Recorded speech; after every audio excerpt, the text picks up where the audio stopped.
Hey guys សួស្តីអ្នកទាំងអស់គ្នាឥឡូវនេះយើងជួបគ្នាទៀតហើយបន្ទាប់ពីខានជួបគ្នារយៈពេលមួយថ្ងៃមកឥឡូវយើងជួបគ្នាម្ដងទៀតហើយឥឡូវនេះខ្ញុំបាន clear ដីនៅខាងមុខផ្ទះដើម្បីឲ្យវាស្រឡះមើលទៅភ្នែកពេកហើយយើងក៏បាន clear វារយៈពេល2 3ថ្ងៃនៅក្នុងហ្គេមហើយនៅខាងក្រៅ2 3ម៉ោងទៀតការចំណាយពេលរបស់ខ្ញុំនៅលើការ clear ដីនេះវារៀងយូរបន្តិចហើយដោយបើសិនបើអ្នកទាំងអស់គ្នាមើលទៅធុញអ្នកទាំងអស់គ្នាអាច skip បានពី1នាទីទៅ1នាទីខ្ញុំក៏បានចំណាយពេល clear ដី clear ខ្សាច់មើលទៅវាពិបាកមែនហើយខ្ញុំមិនអាចធ្វើអីបានទេមើលទៅប៉ែលខ្ញុំកញ្ចាស់រ៉េតធ្វើពីថ្មឥឡូវខ្ញុំធ្លាក់ខ្លួនមែនតើរោតដែកប្រើមិនបានភាសាអីរវល់ខ្លាំងពេកមិនបានទៅរោរ៉ែរោអីទេនេះធ្វើមិនទេយើងតាមដំណើរវេទនាពីមួយវគ្គទៅមួយវគ្គហើយជាវគ្គក្រោយទៅមុខទៀតខ្ញុំអាចនឹងរោដៃមិនរោអីទុកឲ្យ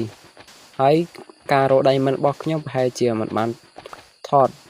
ឲ្យវីដេអូឲ្យអ្នកទាំងអស់គ្នាបានមើលនោះទេស្អីខ្ញុំខ្លាចអ្នកទាំងអស់គ្នាធុញពេកភាសាអីខ្ញុំចំណាយពេលរោដៃមិនរោអីយូរណាអ្នកទាំងអស់គ្នាគិតមើលទៅគ្នាយើងគួរតែដឹងហើយការរោដៃមិននៅក្នុង server នេះពិបាកតិចហើយខ្ញុំរោដៃមិនត្រឹមបានមកក្របពិបាកមែនទែនបើថាខ្ញុំលេង OP ពិបាកពេកឥឡូវនេះខ្ញុំលេងហាត់បាក់ហើយនៅពិបាកថែមទៀតអើយធ្វើម៉េចទេយើងលេងពិបាកកាន់តែសប្បាយហើយបើសិនបើអ្នកទាំងអស់គ្នាមើលដល់នាទីត្រឹមនេះហើយអ្នកទាំងអស់គ្នាជួយចុច like ជួយចុច subscribe និងជួយ comment នៅខាងក្រោមវីដេអូម្នាក់មួយផងថាអ្នកទាំងអស់គ្នាចង់ឲ្យខ្ញុំធ្វើអ្វីខ្ញុំនឹងធ្វើនោះប៉ុន្តែលក្ខខណ្ឌគឺត្រូវការពេលវេលាច្រើនណាស់ដើម្បីលេងខ្ញុំធុញណាស់មើលអ្នកទាំងអស់គ្នានឹងជួបខ្ញុំនៅវីដេអូក្រោយដែលការលេងមើលទៅវាបែបទាន់សម័យជាងមុនហើយខ្ញុំអាចនឹង design ឬកែច្នៃខាងមុខផ្ទះឲ្យវាល្អជាងមុនកន្លែងនេះខ្ញុំខ្វះថ្មយកមកធ្វើប៉ែល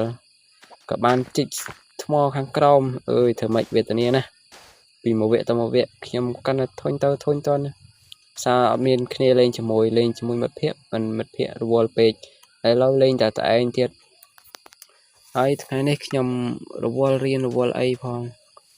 ហើយមួយវិញទៀតគឺរវល់ការងារដោយសារជាថ្ងៃអាទិត្យខ្ញុំទៅស្រែទៅច្រូតស្រូវតម្រាំតែមកដល់ផ្ទះម៉ោង5មួយទឹកហូបបាយហើយកត់មេរៀនមើលមេរៀនបន្តិចទៀតហើយមកអង្គុយកាត់វីដេអូឲ្យអ្នកទាំងអស់គ្នាមើលនិងបញ្ចូលសំឡេងឲ្យអ្នកទាំងអស់គ្នាបានស្ដាប់កុំឲ្យវីដេអូនេះសោះស្ក្រោះពេកដល់ពេលអ្នកទាំងអស់គ្នាមើលទៅអត់ឮសំឡេងឬអីទៅវាដូចវីដេអូធម្មតាខ្ញុំសុខចិត្តចំណាយពេលដើម្បីអ្នកទាំងអស់គ្នាតែអ្នកទាំងអស់គ្នាជួយចំណាយពេលមើលវីដេអូនេះដើម្បីខ្ញុំផងខ្ញុំនឹងខំប្រឹងឲ្យច្រើនជាងមុនទៀតដើម្បីអ្នកទាំងអស់គ្នាបានមើលគ្នាយើងស្ដាប់ខ្ញុំមួយដោយសារក្នុងវីដេអូនេះខ្ញុំមិនបាននិយាយបដោតខ្លាំងទៅលើហ្គេមទេខ្ញុំនិយាយពីរឿងផ្ទាល់ខ្លួនរបស់ខ្ញុំដើម្បីឲ្យអ្នកទាំងអស់គ្នាបានស្ដាប់ក៏ប៉ុន្តែខ្ញុំជាអតីតសិស្សថ្នាក់ទី12និងបេក្ខជនថ្នាក់បាក់ឌុបផងហើយខ្ញុំទៅមើលទង្វើរបស់ខ្ញុំនេះលេងហ្គេមរាល់ថ្ងៃដឹងមិនទេនេះហើយជាមិនយូរទេមកទៅទង្វើមួយនេះគឺទង្វើធ្លាក់តែយើងត្រូវខំប្រឹងខ្លះតែយើងមិនអាចមើលងាយសមត្ថភាពខ្លួនឯងទេយើងត្រូវតែខំប្រឹងហើយការរៀនរបស់ខ្ញុំវាពិតជាទទួលបានផលល្អខ្លះដែរដោយសារអីខ្ញុំបានផ្ដោតទៅលើការរៀនសូត្រខ្លះច្រើនចំណាយពេលទៅលើរៀនច្រើនហើយយើងមិនបានចំណាយពេលទៅលើហ្គេមរឿងច្រើនអីទេយើងត្រូវតែខំប្រឹងអ្នកនរគ្នាអ្នកមើលនោះរៀនថ្នាក់ទីប្រមាណឬក៏មិនបានរៀនឬក៏ឈប់រៀនឬក៏រៀនចប់រួចហើយជួយ comment ប្រាប់ខ្ញុំម្នាក់មួយក្រោមវីដេអូមកខ្ញុំនឹងតប comment អ្នកទាំងអស់គ្នាគ្រប់គ្នាមិនអាចខានបានទេអ្នកទាំងអស់គ្នាជួយ comment លើកទឹកចិត្តខ្ញុំម្នាក់មួយមកដើម្បីជាកម្លាំងចិត្តខ្ញុំក្នុងការធ្វើវីដេអូបន្តទៀតខ្ញុំនឹងធ្វើវីដេអូអ្នកទាំងអស់គ្នាមើលមួយថ្ងៃមួយវីដេអូដើម្បីឲ្យអ្នកទាំងអស់គ្នាមើលពេលទំនេរខ្ញុំតែងតែមានក្តីសម័យមួយថាចង់ធ្វើវីដេអូរកលុយតាម YouTube នឹងគេដើម្បីធ្វើ ធ្វើឲ្យខ្លួនឯងមានមុខមានមាត់ស្អីអើយកតវេទនាណាខ្ញុំឃើញគេលេង Minecraft ធ្វើវីដេអូបញ្ចូលសលេងបញ្ចូលអីឃើញអ្នកខ្លះកាត់វីដេអូទៅល្អខ្ញុំក៏ចង់រៀនកាត់ដែរប៉ុន្តែធ្វើម៉េចបើអត់ចេះដីសម័យវាខុសគ្នាទៀត